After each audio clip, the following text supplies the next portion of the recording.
예수제자학교 요한복음 강해에 나오신 우리 성도님들을 주님의 이름으로 축복합니다. 하나님의 말씀을 알기를 원하고 또 말씀대로 살아가기를 원하는 우리 성도님들을 주님께서 기뻐하실 줄로 믿습니다. 우리 예수제자학교 2021년 2학기 신구약 중간사 또 공간복음 이렇게 이어져 오고 있는데요. 오늘 그 순서에 맞춰서 요한복음을 함께 나누도록 하겠습니다. 요한복음을 읽을 때 굉장히 요한복음을 읽기 쉬워서 성경을 읽을 때 처음 읽는 분들도 있고, 또 요한복음을 읽었는데 그 내용이 이해하기 어렵다라고 하시는 분들도 이렇게 있는 것을 봅니다. 요한복음은 문장 자체는 쉬운 문장으로 되어 있어서 그 영어 성경을 읽는데 처음 읽는 책이기도 한데, 그 내용 자체는 굉장히 심오한 철학 또 여러 가지 개념들이 이제 들어가 있어서 이해하는 데 있어서 어려움을 겪는 것도 맞습니다. 그래서 오늘 이 요한복음에 대해서 나눌 텐데요. 우리가 아주 자세한 내용을 다룬다기보다는 요한복음이 가지고 있는 중요한 주제들, 특징들, 그리고 함축되어 있는 내용들을 함께 살펴보고 그 구조를 함께 좀 나누도록 하겠습니다. 지난주에 공간복음을 하셨는데 이 공간복음과 함께 있는 내용들은 다 과감하게 내어 버리고 요한복음의 중요한 것들을 함께 살펴보도록 하겠습니다. 강의 개요를 함께 화면을 보시면요. 저자, 주제, 특징, 그리고 구조를 보면서 쭉 내용을 살펴보고 마지막 결론에 이르는 방식으로 이렇게 강의를 진행하도록 하겠습니다. 여러분, 모든 성경책에서 제일 중요한 것은 저자입니다. 저자. 저자가 누구냐에 따라서 그 책에 담겨 있는 신학적인 색깔이 달라지기 때문입니다. 요한복음의 저자는 화면을 보시면 예수님이 사랑하시는 제자입니다. 이런 표현이 요한복음에 한 5번 정도 나오는데요. 지금 화면에서도 나와 있지만 예수님이 사랑하시는 제자가 분명히 있었던 것 같아요.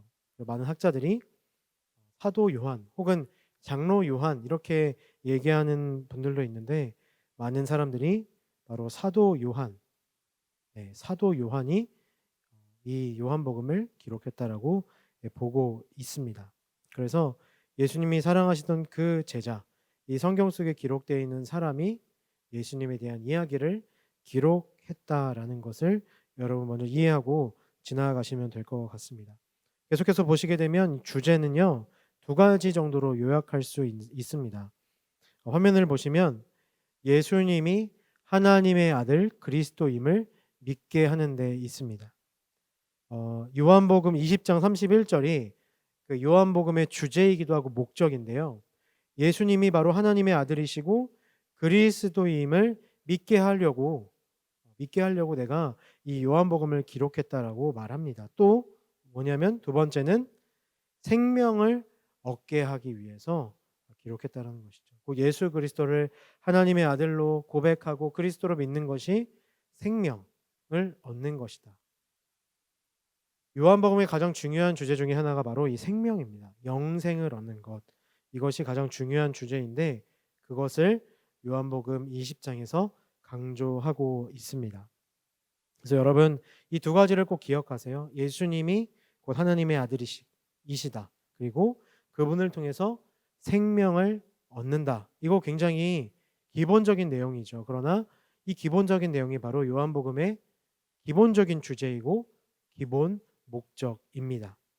그러니까 우리가 이것을 계속 생각하고 염두에 두면서 요한복음을 읽어 나가야 한다는 것이죠. 요한복음의 특징을 이제 살펴볼 건데요. 우리 화면을 보시면 그래도 요한복음의 특징을 살펴보는 것은 마태, 마가, 누가 공간복음과의 차이를 살펴보는 것이 제일 좋습니다. 요한복음의 내용 전체는요, 이 공간복음서에 나오지 않는 내용이 한 90% 이상을 차지합니다. 이게 무슨 말이냐면요, 여러분들 성경책을 보시면 그 복음서 소제목마다 이 말씀이 뭐 다른 복음서에도 있으면 그게 적혀져 있거든요. 근데 요한복음에는 그런 자료가 많이 없다라는 겁니다. 이 말은 무슨 말이냐면 요한이 자기만의 독특한 관점으로 복음서를 기록했다라는 것으로 보면 될 것 같습니다. 또 여러 가지 차이가 있는데요.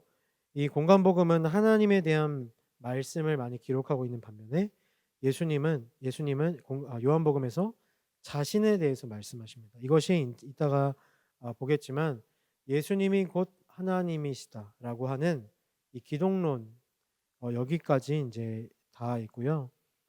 또 예수님이 공간복음에서는 자신을 인자라고 이렇게 말씀하시는데 요한복음에서는 하나님의 아들 이렇게 직접적으로 표현하십니다. 공간복음은 하나님의 나라를 주로 이야기하지만 요한복음은 영생, 아까 말씀드렸죠. 그 영원한 생명 주심을 강조하고 있습니다. 공간복음은 유월절에 한 번 예루살렘을 이동하지만 요한복음에서는 유월절에 3번에서 4번에 걸쳐서 예루살렘을 방문하십니다. 그래서 이것 때문에 예수님의 공생애를 3년으로 보는 것이죠. 공간복음은 귀납적인 서술입니다. 그리고 요한복음은 연역적인 서술입니다. 물론 이 요한복음도 예수님의 생애 주기를 따라가는데요. 이게 무슨 말이냐면 아까 말씀드렸던 것처럼 끊고 아까 말씀드렸던 것처럼 분명한 신학, 분명한 어떤 의도를 가지고 이 요한복음은 기록되어 있기 때문에 연역적인 서술이 더 맞습니다. 마지막으로 요한복음에는 아주 중요한 숫자들이 이렇게 나옵니다. 38년 된 병자라든가 153이라든가 이런 이제 아주 구체적인 목격자가 아니면 알 수 없는 이런 서술들이 있어서 요한복음을 목격자 서술이라고 하는데요. 그에 반해 공간복음은 그렇게 자세하지는 않습니다. 그래서 제가 전승자 서술 뭐 이런 표현을 쓰지 않는데 제가 좀 구별하기 위해서 이런 표현을 소개했습니다. 네, 두 번째 이제 특징은요. 태초에서 종말까지라는 거예요. 이제 계속해서 화면을 보시게 될 텐데 마태복음은요. 어디서부터 시작하죠? 여러분 지난주에 배우셨죠? 아브라함부터 시작합니다. 이것도 굉장히 길어요. 마가복음은 이사야서를 인용하면서 세례 요한부터 이제 급하게 막 시작하죠. 누가복음도 그렇게 크게 다르지 않습니다. 그런데 요한복음은 스케일이 커요. 태초에 말씀이 계시니라 이 말씀에 하나님과 계셨으니. 그러니까 예수님이 오시는 것을 태초부터 끌어갑니다. 그리고 마지막 내가 올 때까지 바로 재림이죠. 마지막 종말 때까지 요한복음은 담고 있습니다. 그러니까 이게 그냥 뭐 아무 생각 없이 쓴 게 아니라 이게 요한복음의 신학이에요. 태초부터 마지막까지 그 예수님의 중심에 서 계시다라는 것을 말씀하시는 것이죠. 세 번째 특징은 바로 예수님이 하나님이심을 강조하는 겁니다. 이 부분이 굉장히 재밌어요. 예수님이 곧 하나님이시다. 네, 여러분 잘 아시죠? 예수님은 곧 하나님이시기도 하지만 또 참 인간이기도 하십니다. 그런 기독론 관점에서 우리는 균형 잡혀 있지만 요한복음은 더 예수님이 하나님에 가깝다, 하나님이시다라는 선포를 하고 있습니다. 지금 화면에 나와 있는 말씀을 보시면 독생자, 독생하신이라는 표현이 되어 있습니다. 우리가 이것을 이제 우리말로 외아들이다, 하나님의 외아들이다 이렇게 표현을 하죠. 그래서 하나님은 하나밖에 없는 아들을 우리에게 보내셨어. 하나밖에 없는 아들을 우리를 사랑하셔서 그 십자가에 달려 죽게 하셨어라고 고백을 합니다. 그래서 그 하나, 유일하다라는 것이 정말 중요한데요. 헬라어 원어를 살펴보면 이 유일하다는 것도 중요하지만 같은 종류라는 뜻도 있다라는 거예요. 그래서 독생자라는 것이 독종자라는 표현으로 요즘 많이 쓰고 있습니다. 좀 어감이 좀 이상하긴 한데 유일한 같은 종류라는 뜻이에요. 모노게네스라고 기록되어 있습니다. 그러니까 무슨 말이에요? 예수님은 하나님의 유일한 아들이야. 그런데 그분이 그냥 유일한 것뿐만 아니라 하나님과 같은 하나님이셔. 같은 종류야. 같은 성질이야. 이렇게 말하는 것이죠. 그래서 예수님이 하나님이심을 강조하고 있는데요. 학자들이 또 찾아낸 것 중에 아주 재미있는 게 있습니다.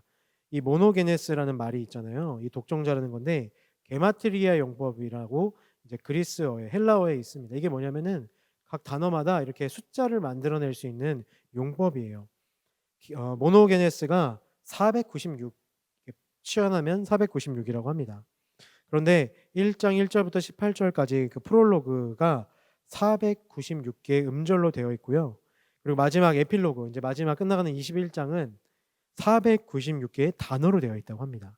정말 대단하죠, 이걸 찾아낸 게. 그래서 이 학자들은 이것이 요한의 아주 예수님의 하나님이심을 나타내기 위한 아주 멋진 기록 방식이다라고 이렇게 표현을 합니다. 뭐 저도 그냥 그리스어를 읽을 줄만 알지만 막 정확한 뜻은 이제 떠듬떠듬 읽는데, 여러분들에게 상식으로 이렇게 요한복음의 첫 496개 음절과 마지막 단어가 이 모노게네스가 표현하고 있는 496이라는 그 숫자를 가지고 있는 아주 절묘한 기록 방식이다라고 여러분들이 알고 계시면 좋을 것 같습니다. 재미있죠? 네, 요한복음의 특징을 계속해서 말씀드리면요, 여러 개념과 기법이 나옵니다. 이제 이거는 짧게 하고 넘어갈 건데요. 그리스 철학 개념을 사용하고 있습니다. 헬라 철학이 이제 여기 투영됐다라는 것이죠. 이게 뭐 대단하냐라고 생각할 수 있지만, 마테마가 누가는 기본적으로 히브리 뭐라고 할까요? 히브리 관점에서 기록되어 있습니다. 그런데 그리스 철학의 개념을 사용해서 요한복음이 많이 기록되어 있습니다. 로고스라는 것, 그렇죠? 이게 이제 철학적인 단어잖아요. 로고스라는 개념을 사용해서 예수님에 대해 소개하고 있습니다. 이것이 이제 히브리 개념에서는 지혜라는 것과 조금 상응할 것 같아요. 위아래 빛 어둠이라는 개념을 자주 등장시킵니다. 이 단적인 예로 여러분 요한복음 3장에 가게 되면 니고데모를 예수님이 만나십니다. 그리고 그가 질문하죠. 예수님은 누구십니까? 참 대단하신 분인 것 같고 예수님이 하나님으로부터 오신 분인 것 같아요. 이렇게 이제 표현을 합니다.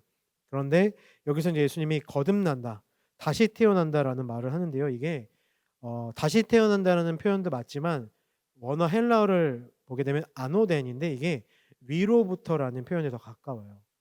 위로부터 태어난다는 것도 마찬가지로 다시 태어난다는 거니까 이 한글 번역이 잘못됐다는 것은 아닙니다. 그러나 위로부터 이제 이런 뭐라고 할까요? 공간적인 개념이 들어가는 것이죠. 위로부터. 저 위가 어디죠? 바로 하나님 나라. 하나님으로부터 태어나야 된다라고 하는 것을 이제 단적으로 보여줍니다. 그게 위 아래. 또 표적. 요한복음에서는 이 기적을 표적이라고 대부분 표현을 하는데요. 사인.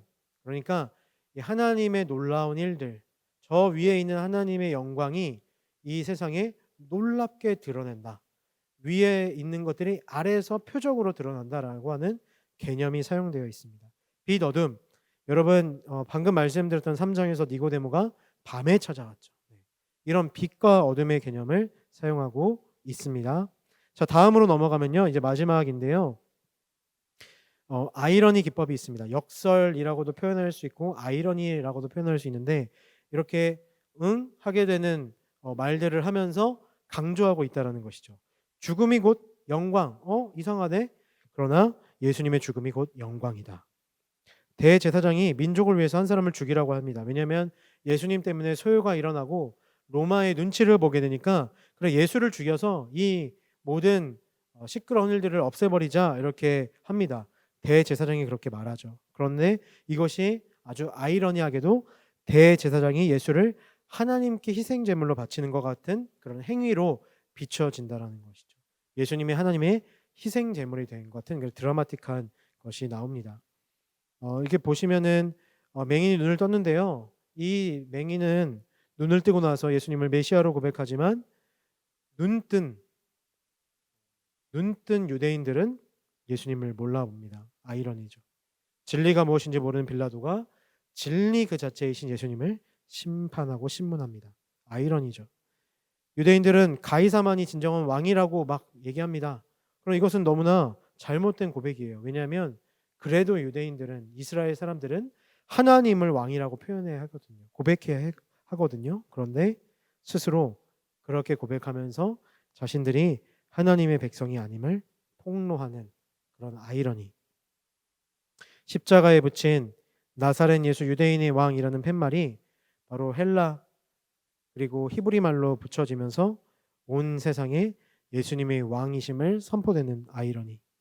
예수님이 다 이루었다라고 하시는 것, 다 이룬 것이 없지만 그것이 다 이룬 것이라고 하는 아이러니, 이것들이 사용되어 있습니다. 그러니까 이렇게 이상하다라고 하는 표현들을 통해서 더 강조되고 있다라는 것이죠. 네, 여러 가지 개념들을 제가 이렇게 수학 공부하듯이 먼저 개념을 이렇게 설명해 드렸습니다. 그러니까 인제 요한복음을 읽으시면서 요 개념들을 기억해서 '아 이런 식으로 쓰인 거구나. 아 이렇게 강조한 거구나.'라고 여러분들이 기억하시면 될 것 같아요. 그래서 화면을 보시면 요한복음의 구조를 보면은 아주 간단합니다. 서론, 본론, 결론. 네, 깔끔하죠? 서론은 프롤로그와 예수님의 증언 앞으로 살펴볼 거고요. 그리고 본론은 두 가지로 나누어져 있는데 2 장부터 12 장은 표적의 책. 제목처럼 여러 가지 기적들과 예수님의 멋진 이야기들이 나타나는 것. 13 장에서 20 장은 바로 순환받는 그 영광이 드러낸 내용이 나옵니다. 마지막 결론은 에필로그입니다. 네, 그래서 인제 요한복음의 구조를 함께 살펴보겠습니다. 서론, 본론, 결론 이렇게 쭉 내용을 살펴보고요. 마지막에 그 안에서 또 정리할 부분이 있습니다. 요한복음에 이렇게 규칙적으로 나오는 그 모습들을 여러분들에게 설명하고 강의를 마치도록 하겠습니다. 여러분 지금부터는 이 강의를 들으시면서 뭐 볼펜이나 형광펜을 이렇게 꺼내셔서 제가 이렇게 한 장 한 장 아주 자세하게는 아니지만 이렇게 설명해 드릴 테니까 표시하시면서 보시면 좋을 것 같아요. 화면을 잠깐 보시면요. 이제 서론은요. 두 가지 이제 모티브를 가지고 시작합니다. 바로 말씀이 인간이 되심을 바로 창세기 1 장의 모티브를 가지고 설명을 합니다. 하나님이 세상을 말씀으로 만드셨고 하나님의 형상이 곧 누구였죠? 인간이었죠. 바로 그것처럼 예수님이 그 말씀이 인간이 되셨다. 네. 아주 천지창조와 같은 이야기를 이렇게 그려주고 있습니다.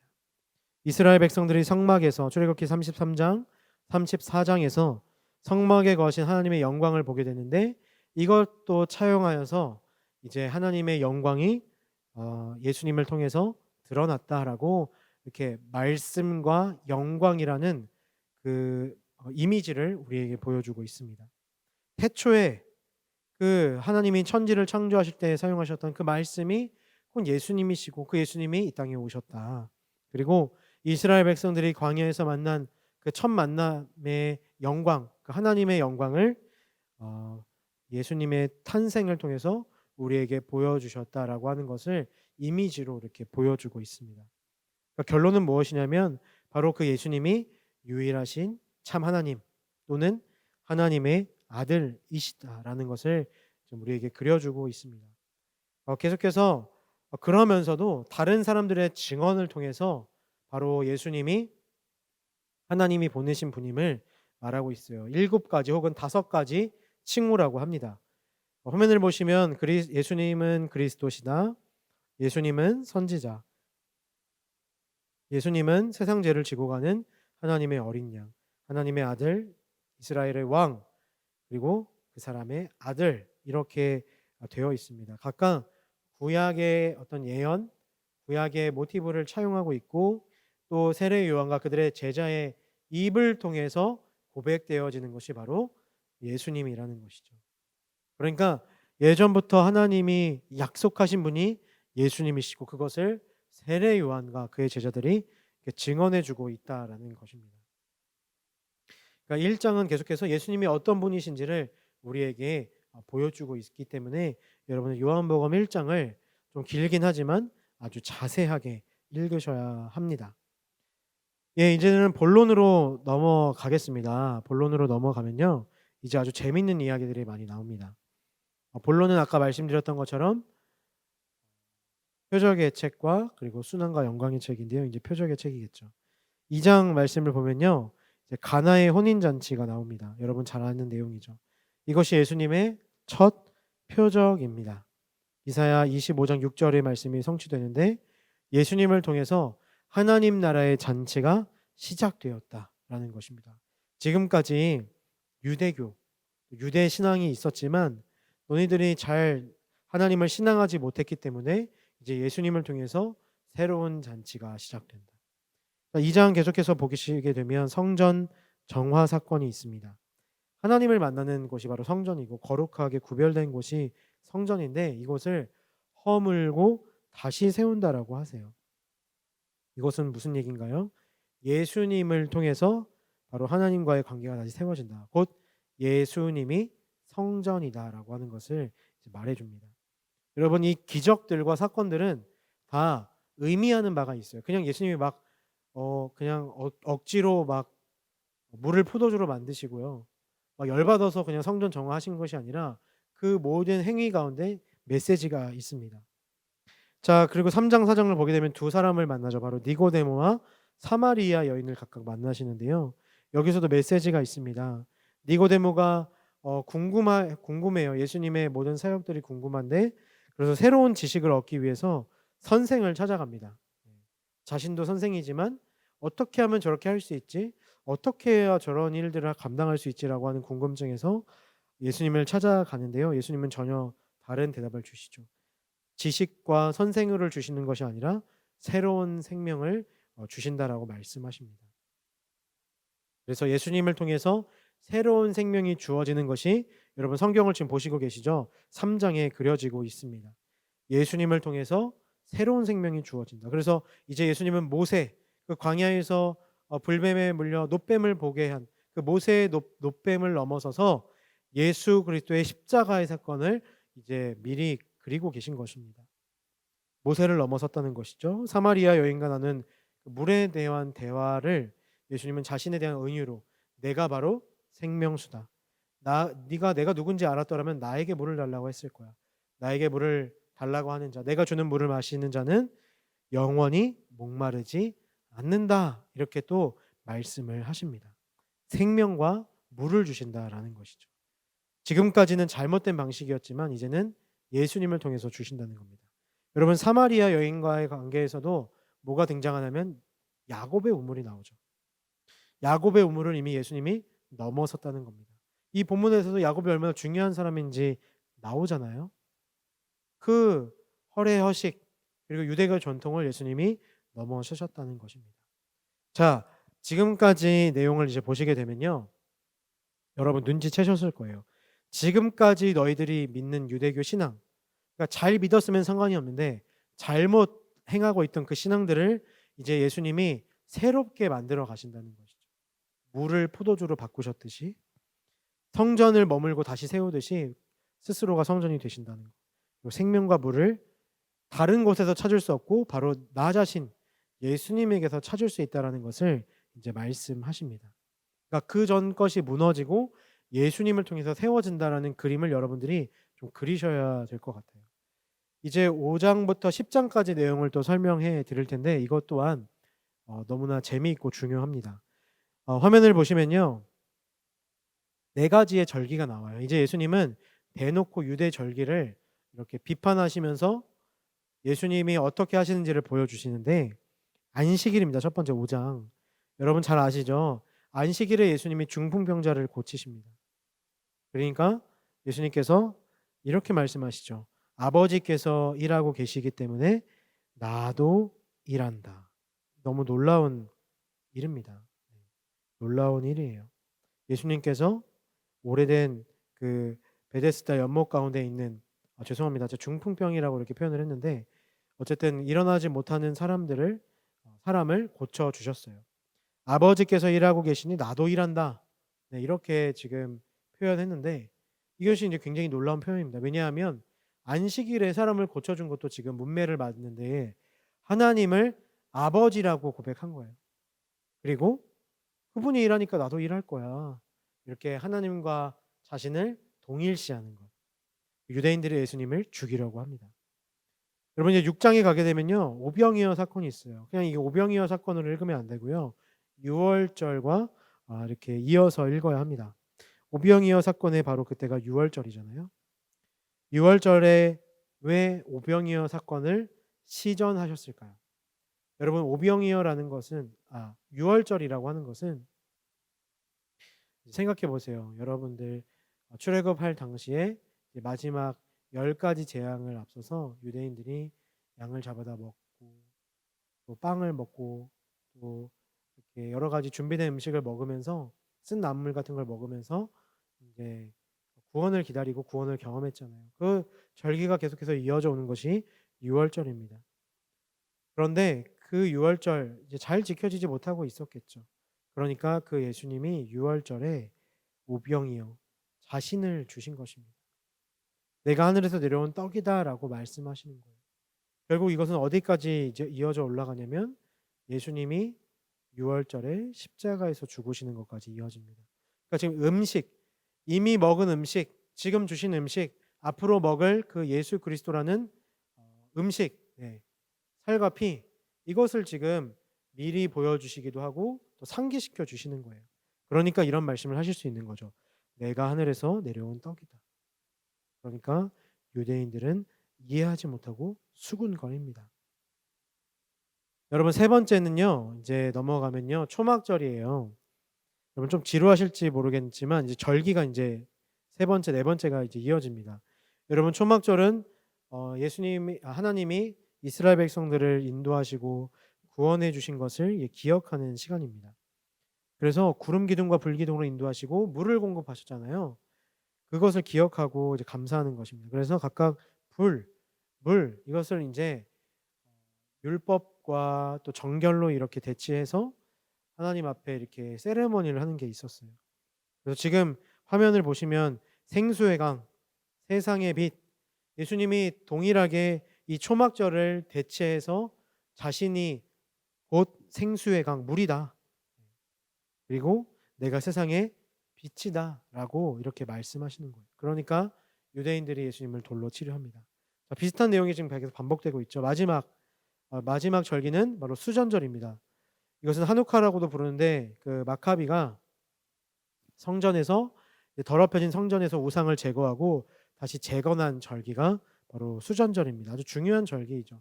그러니까 거룩하고 구별된 이 성전을 다시 한번 세웠다라는 그것을 기념하는 절기입니다. 그런데 이때 예수님이 아까 성전 정화에서처럼 나와 아버지는 하나다. 예, 이런 말씀을 딱 하시면서 하나님이 거룩하게 하신 곳이 바로 나다라고 이렇게 말씀을 하세요. 그러니까 내가 곧 성전이고 하나님이 나를 거룩하게 하셨기 때문에 나를 통해서 거룩하여진다. 아주 파격적인 말씀을 이렇게 하십니다. 그러니까 유대인들이 예수님을 잡고자 하였습니다.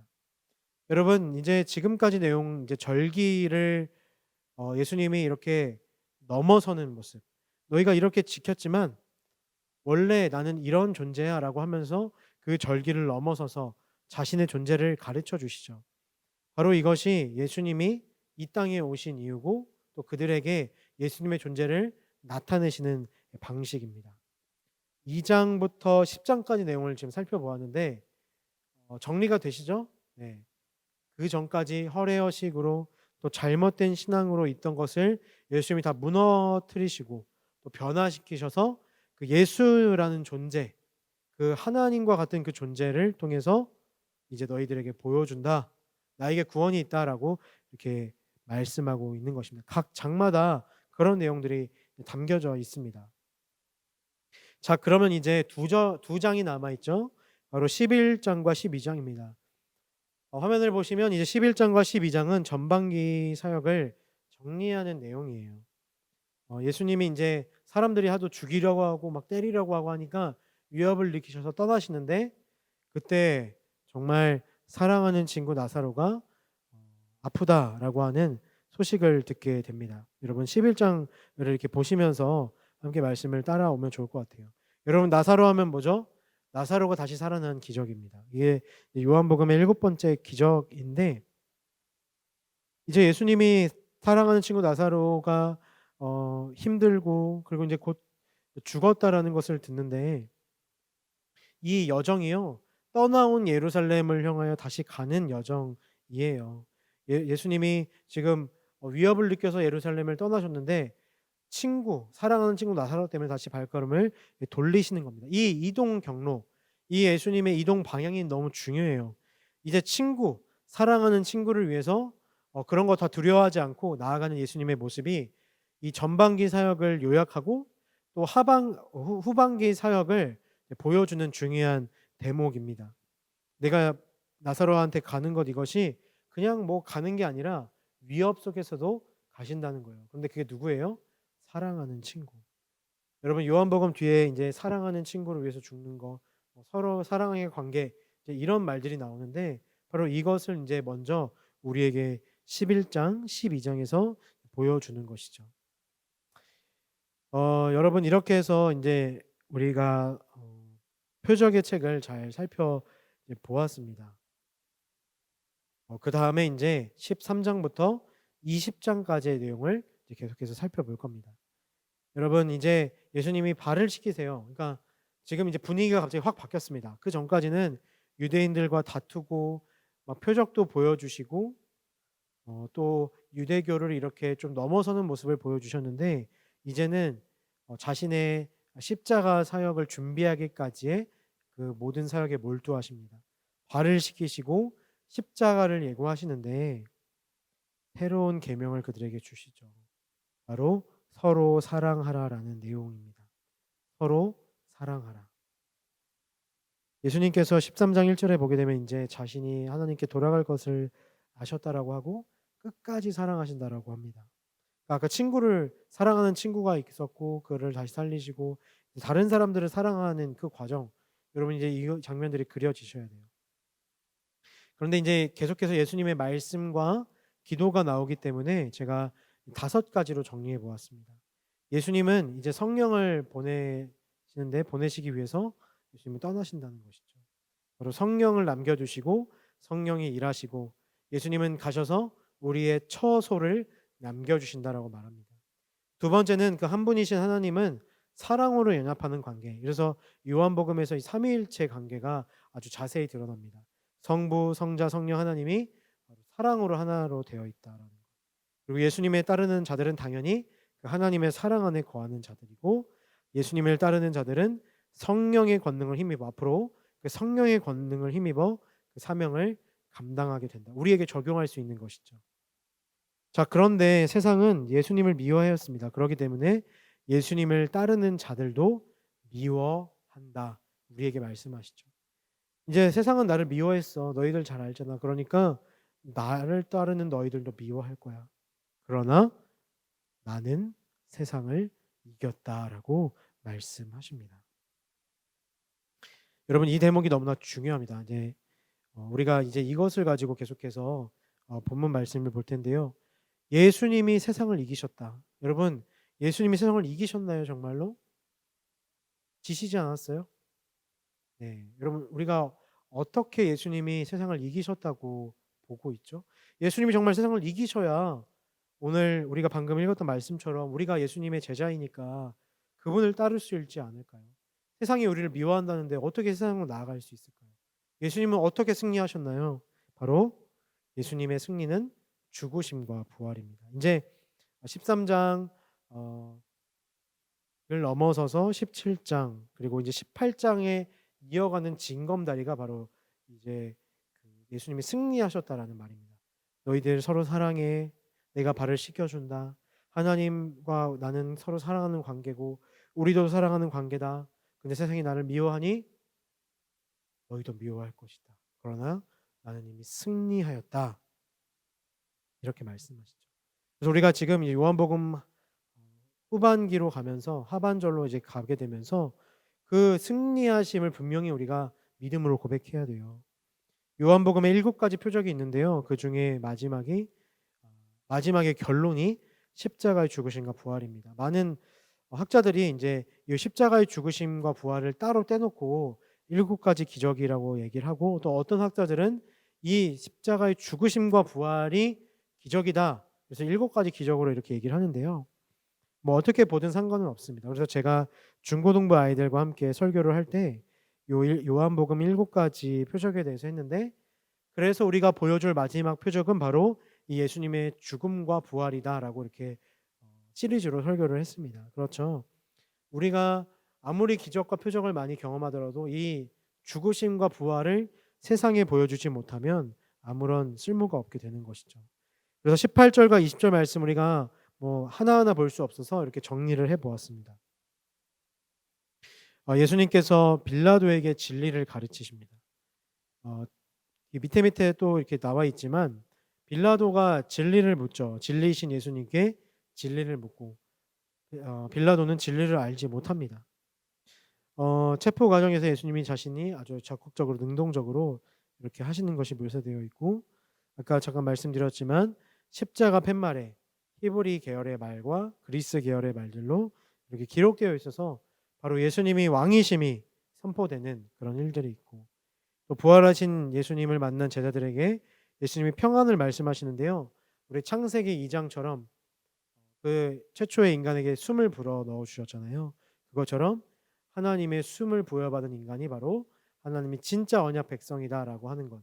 부활하신 예수님을 만난 제자들이 바로 진짜 언약 백성이다라고 이렇게 말씀하시고, 또 그 배에서 생수의 강이 흘러나온다라고 하는 그 말씀.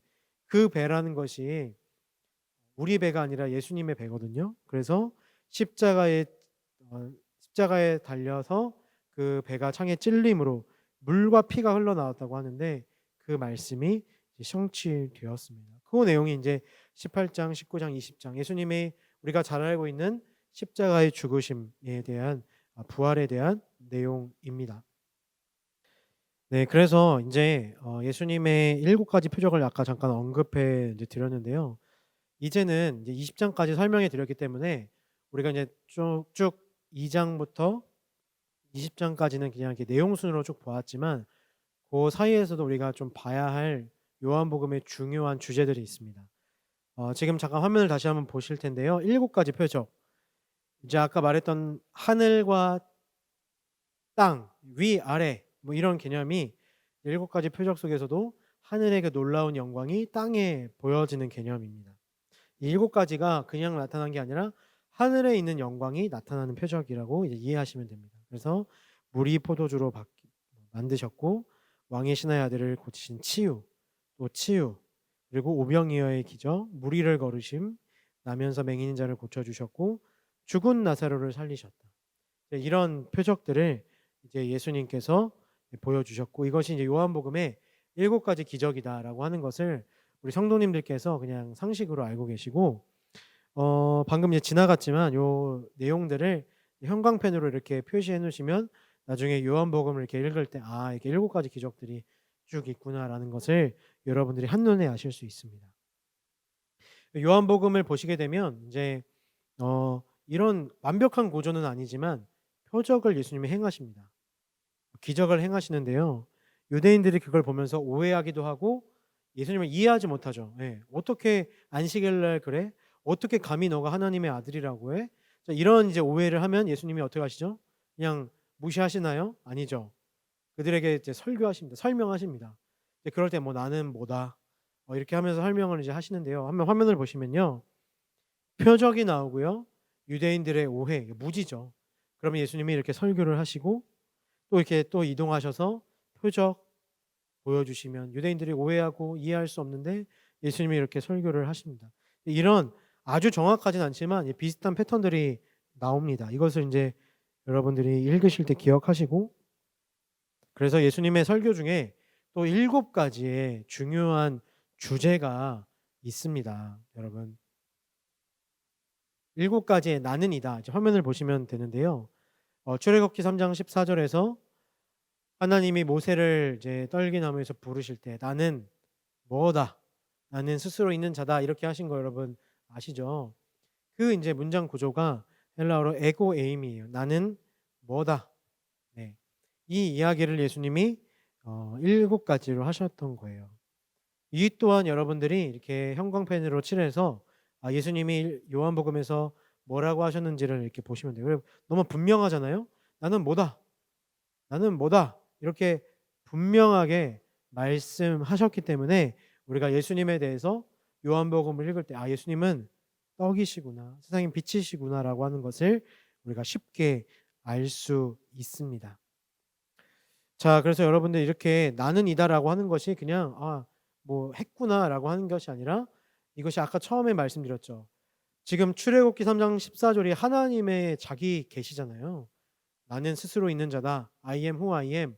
I am what I am. 뭐 이렇게 영어 성경에 번역되어 있는데, 이 하나님의 자기 계시를 누가 한 거라고요? 예수님께서 하셨다고요. 그러니까 이것은 예수님이 곧 하나님이시다라고 하는 선포의 개념입니다. 근데 그것이 한 번뿐만 아니라 7번이나. 여러분 이제 좀 연륜이 있으신 분들은 7번 하면 뭐예요? 완전수잖아요. 그러니까 완벽한 숫자로 또 완벽한 횟수로 계속해서 예수 그리스도가 곧 하나님이시다라고 하는 것을 선포한다라고 여러분들이 읽으시면 될 것 같습니다. 자, 그래서 여러분 이제 마지막 결론입니다. 결론. 여러분 결론은 다시 한번 처음 말씀으로 돌아가서 이 요한복음 20장 31절 말씀, 요한복음 20장 31절 말씀을 여러분들이 꼭 기억하셔야 돼요. 예수께서 하나님의 아들 그리스도이심을 여러분들 이 말씀을 통해서 믿으셔야 합니다. 지적인 동의가 아니라 정말 나의 하나님, 나의 구주, 나의 구원자로 여러분들이 고백하셔야 합니다. 왜요? 요한복음의 목적이 그거기 때문입니다. 그리고 그것을 통해서 그 고백을 통해서 여러분들이 진짜 생명, 세상이 줄 수 없는 생명을 여러분들이 이 요한복음을 읽으시면서 경험하셨으면 좋겠습니다. 많은 사람들이 요한복음에 나타난 많은 사람들이 예수 그리스도를 만남으로 기적을 경험, 표적을 경험하고 그를 메시아 구원자로 경험하고 영원한 생명을 얻게 된 것, 이것이 이야기가 아니라 우리의 삶으로 다가왔으면 좋겠습니다. 그래서 제가 나름대로 요한복음 신앙의 메시지를 세 가지로 정리를 했습니다. 자, 요한복음 전체에 나타난 예수님은 바로 하나님이시다. 하나님 그 자체이시다. 여러분 이제 여기서 그래서 예수가 뭐 하나님이야 이렇게 뭐 삼위일체 얘기를 하면서 생각에 빠지실 수 있는데요. 물론 아까 말씀드렸던 것처럼 요한복음에는 이 삼위일체가 아주 자세하게 나타나 있습니다. 그런데 그런 뭐 복잡한 생각이 아니라 바로 예수님이 곧 하나님이시다. 하나님이 곧 예수님이시다. 우리에게 찾아오신 분이 곧 하나님이시다라고 하는 그 경향성으로 여러분들이 읽으시면 되고 바로 사도 요한이 그렇게 고백했다라는 것입니다. 두 번째는 우리가 이제 요한복음 후반기에 나타나는 것이 예수님의 설교를 통해서 나타나는데 예수님의 제자는 바로 하나님과 연합되어 있다는 것입니다. 연합되어 있다. 그것을 뭐라고 표현했죠? 사랑이라고 표현했습니다. 그리고 서로 사랑하는 사명을 부여받았다. 자, 여러분 여기는 없지만 그 사랑하는 거, 우리가 서로 사랑하는 것, 그것을 누굴 통해서 가능한가요? 바로 성령을 통해서 가능합니다. 그래서 우리가 요한복음을 읽었을 때 1차적으로 내가 하나님과의 관계가 바로 서 있는지, 내가 지금 하나님과 연합되어 있는지, 그 삼위 하나님과 하나 되어 있는지를 여러분들이 돌아보셔야 되고요. 그리고 그렇다면 내가 우리 교회 공동체에서 서로 사랑하고 있는지, 그리고 세 번째로 이 세상을 내가 사랑하고 있는지. 세상의 그 나쁜 면을 사랑한다는 게 아니라 하나님이 세상을 이처럼 사랑했다는 요한복음 3장 16절 말씀처럼 하나님처럼 예수님처럼 이 세상을 품고 사랑하고 있는지를 돌아보아야 합니다. 자, 그런데요. 마지막 이 세 번째는요. 그것을 이제 구분하는 리트머스 종이와도 같습니다. 예수님 앞에서 유대인으로 살 것인가 이스라엘 사람으로 살 것인가 같은 말인데요. 요한복음에서는 예수님을 배척하고 시험하고 시기한 사람들을 유대인으로 표현합니다. 그리고 예수님을 그나마 조금 따르고 반응했던 사람들을 이스라엘 사람으로 표현합니다. 그러니까 여러분들 1번 질문, 2번 질문 우리 신앙의 어떤 고백이잖아요. 그것 우리가 진짜 살고 있는지 요한복음 속으로 다시 들어가 보면 내가 진짜 유대인인지 아니면 그럼에도 불구하고 내가 예수님을 따르고 있는지를 아주 분명하게 구분해 볼 수 있습니다. 내가 그러한 삶을 살지 못한다면 어쩌면 우리는 이 성경 속에 나오는 유대인 그룹일 수 있다라는 것. 그러나 그럼에도 불구하고 하나님을 인격적으로 만나 그 말씀이 나에게 다가와서 그 말씀대로 살아가는 이들은 이스라엘 사람으로 또 더 자세히 얘기하면 예수님의 사랑하는 제자로 부름 받을 수 있다라는 것입니다. 여러분들 오늘 요한복음 강의를 간단히 해드렸습니다. 아까 말씀드렸던 것처럼 요한복음에 나오는 주요한 개념들 또 주요한 사상들을 가지고 이게 요한복음을 살펴보았기 때문에 자세한 뭐 이야기들을 여러분들 읽어가면서 보시면 좋을 것 같습니다. 마지막 이제 21장은 그 에필로그에 해당하는 부분입니다. 그래서 결국 아까 말씀드렸던 것처럼 예수님이 말씀하시죠. 베드로에게 뭐라고 말씀하세요? 내가 나를 사랑하느냐. 네, 결국 사랑이잖아요. 사랑하느냐 이렇게 물으십니다. 그러고 나서 너 나 사랑하면 됐어 이렇게 하신 것이 아니라 내 양을 먹이라. 내 양을 치라. 라고 말씀하시면서 미션을 주십니다. 그것을 21장 19절에서 제가 이렇게 말씀을 읽어 드릴게요. 21장 19절입니다. 베드로에게 이르시되 나를 따르라 하시니.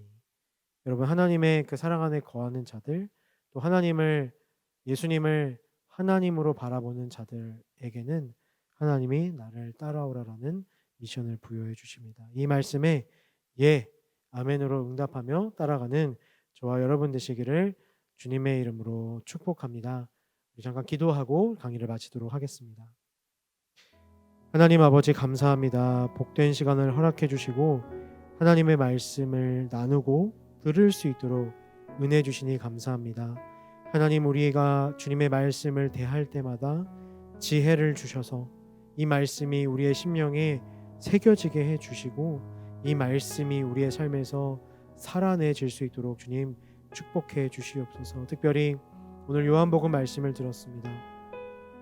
주님이 이 세상에 오셨지만 어떤 이들은 주님을 그냥 인간으로, 위대한 사람으로 봅니다. 그러나 우리는 믿음의 눈을 들어 말씀으로 오신 그 예수님이 바로 하나님의 독생하신 아들, 곧 하나님이심을 고백합니다. 하나님, 그 고백 가운데 하나님과 사랑하게 하여 주시고 우리가 서로 사랑할 수 있도록 붙잡아 주셔서 우리가 그 사랑의 공동체 안에, 사랑의 끈 안에 거할 수 있도록 주님 우리를 축복하여 주시옵소서. 감사드리며 이 모든 말씀 예수님의 이름으로 기도드립니다.